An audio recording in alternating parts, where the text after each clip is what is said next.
Buenas noches.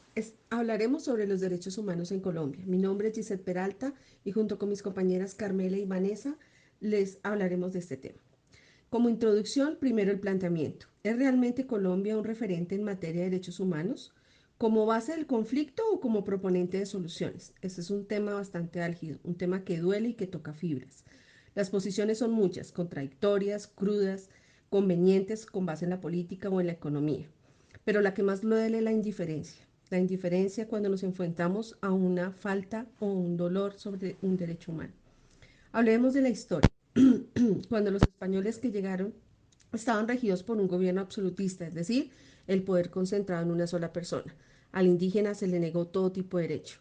Allí es donde San Pedro Claver hace su primer paso para resarcir esos derechos humanos, apoyando a los esclavos, dándoles sentido de vida, enseñándoles y viéndolos desde el punto de la sanidad o de la salud.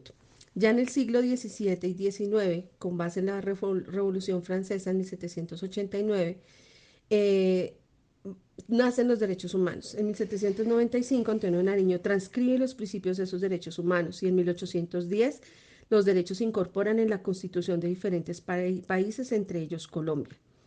En 1851 se da la liberación de los esclavos. Todas las constituciones reconocieron algunos derechos. Ya en el siglo XX, con la creciente igualdad entre géneros y donde la mujer tuvo una huella indeleble en la Declaración Universal de los Derechos Humanos, con la ONU se aprueba en 1948 la Declaración Universal de los Derechos Humanos. Esto indudablemente nos ayudó con la siguiente declaración. ¿Qué son los derechos humanos para la ONU? Son los derechos que tenemos básicamente por existir como seres humanos. Nos están garantizados, no están garantizados por ningún Estado. Estos derechos universales son inherentes a todos nosotros, con independencia de la nacionalidad, del género, el origen étnico o nacional, color o religión o idioma o cualquier otra condición.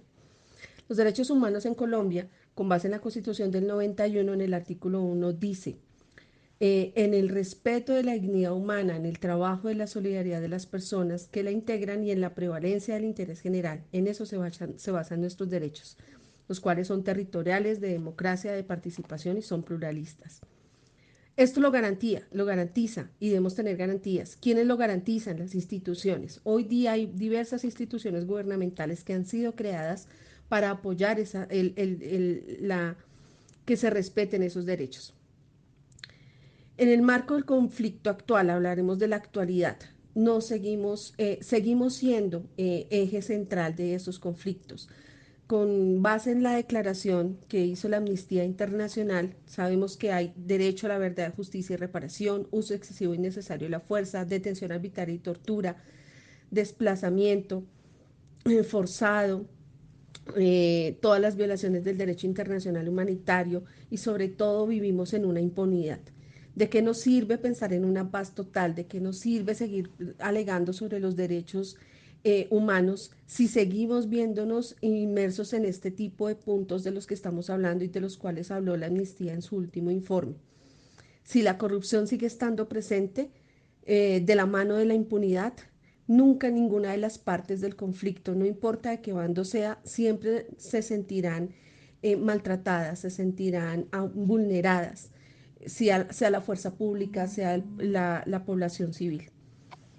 Definitivamente a la conclusión a la que podemos llegar y con base en la pregunta que nos planteamos dentro de la introducción, no somos un Estado que genera soluciones, somos un Estado con un eje central de conflicto.